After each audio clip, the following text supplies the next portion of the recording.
وسلم نے ارشاد فرمایا، میں تمہیں ایسی عبادت نہ بتاؤں کہ جس کو کرنا بہت ہی آسان ہے اور بدن پر وہ بوجھل نہیں ہے، بدن پر وہ ہلکی ہے۔ عبادتوں میں مشقت تو اٹھانا پڑتی ہے۔ آپ نماز پڑھنا چاہیں گے تو آپ کو وضو کرنا پڑے گا ٹھنڈے پانی سے، چل کے مسجد جانا پڑے گا، رکوع و سجود ہوں گے۔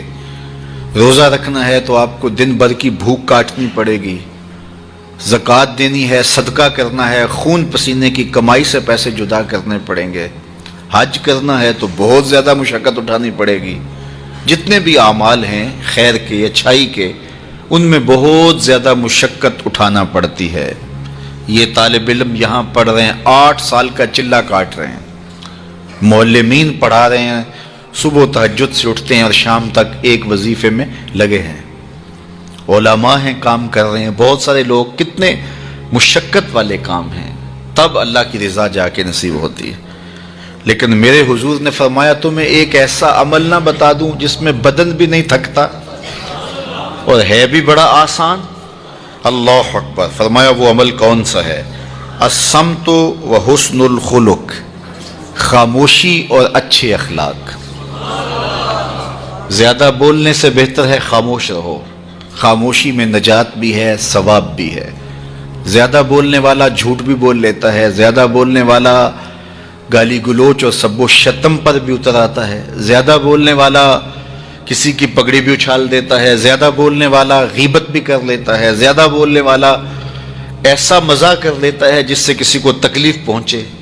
زیادہ بولنے والے سے بہت ساری غلطیاں ہو جاتی ہیں، جو تھوڑا بولے اس سے غلطیاں کم ہوتی ہیں، چونکہ انسان کے زیادہ گناہ جو ہے وہ اس کی زبان کی وجہ سے ہوتے ہیں۔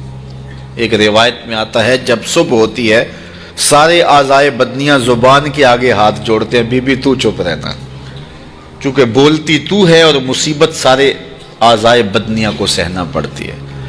تو یہ زبان جو ہے اس کی وجہ سے زیادہ گناہ ہوتے ہیں، یا زبان کی وجہ سے، یا انسان کی عصمت کا جوہر جب لٹتا ہے تو پھر اس کے پلے کچھ نہیں رہتا۔ اس لیے میرے حضور نے ارشاد فرمایا جو تمہاری 2 ٹانگوں کے درمیان اور جو 2 جبڑوں کے درمیان زبان، ان دونوں کی مجھے تم ضمانت دے دو، میں محمد تمہیں جنت کی ضمانت دے دیتا ہوں۔ تو فرمایا کہ میں تمہیں ایسا عمل نہ بتا دوں کہ جو بہت ہی آسان ہے، اور وہ کیا ہے؟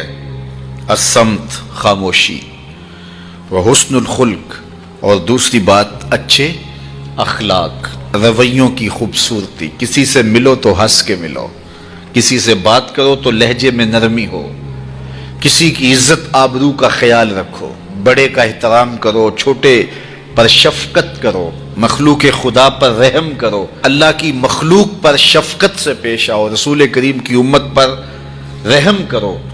تو یہ ایسا عمل ہے جس پر کوئی مل بھی نہیں لگتا، قیمت بھی نہیں لگتی، بدن بھی نہیں تھکتا، لیکن نامہ اعمال نیکیوں سے بھر جاتا ہے۔ قیامت کے دن نامہ اعمال پر سب سے وزنی جو عمل ہوگا وہ حسن خلق ہوگا۔ حضور نے فرمایا کہ بیہودگی اور فحش کلام کرنا، یہ سب کچھ جو ہے، تو فرمایا یہ اسلام میں سے نہیں ہے، اور بہترین اسلام وہ ہے جس میں خلق اچھے ہوں۔ حضور نے ارشاد فرمایا کہ جو حسن خلق ہے یہ گناہوں کو اس طرح مٹا دیتا ہے جس طرح جو مصفہ پانی ہوتا ہے، اچھا پانی ہوتا ہے، وہ بدن سے میل کچیل اتار دیتا ہے، اور جو برے اخلاق ہیں وہ عمل کو اس طرح فاسد اور ضائع کر دیتے ہیں جس طرح شہد کے اندر سرکہ ڈال دیا جائے تو شہد صحیح نہیں رہتا۔ تو عمل اچھے ہیں لیکن بدخلقی ان اعمال کی بربادی کا سبب اور ذریعہ بن جاتی ہے۔ اللہ جل شانہ ہمیں معاملات کے اندر خوبصورتیاں نصیب فرمائے، رفق، نرمی نصیب کرے، معاف کر دینے کی توفیق نصیب کرے۔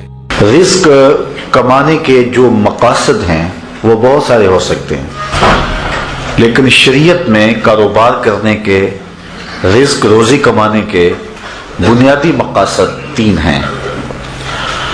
پہلا مقصد اپنے آپ کو سوال سے بچانا، دوسرا مقصد اپنے آپ کو حرام سے بچانا.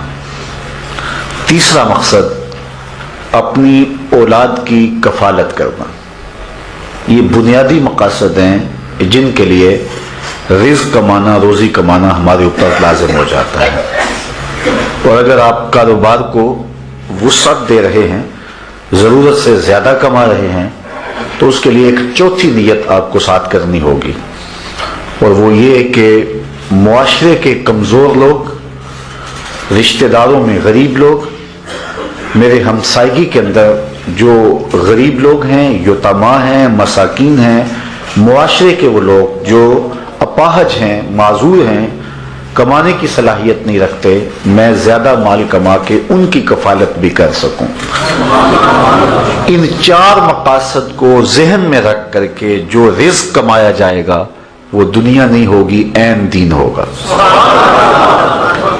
لیکن اگر ان چار مقاصد کے علاوہ رزق کمانے کا کوئی پانچواں مقصد بھی شامل ہو گیا تو وہ ان چار مقاصد کو بھی دنیا بنا دے گا.